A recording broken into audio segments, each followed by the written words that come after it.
Welcome to Samba Samba. Enjoy the video. You begin by confirming a restore point. This is essential. Open Start, type Create a restore point, then open System Protection. Once there, check available restore points and pick the most recent one. This saves time and targets your issue. Make sure your device is plugged in, close all files, and save work. If you find no restore point, prepare Windows 11 recovery media now using a USB drive.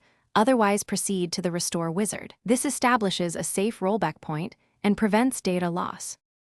You run System Restore by clicking System Restore, then Next, and choosing the restore point you verified. Once selected, click Scan for affected programs to see what will change. This explains removed or restored apps and drivers so you understand consequences. After reviewing, click Next, then Finish to start. The system will warn you that the process cannot be interrupted. Accept and let Windows reboot. Make sure you don't power off the PC during the operation.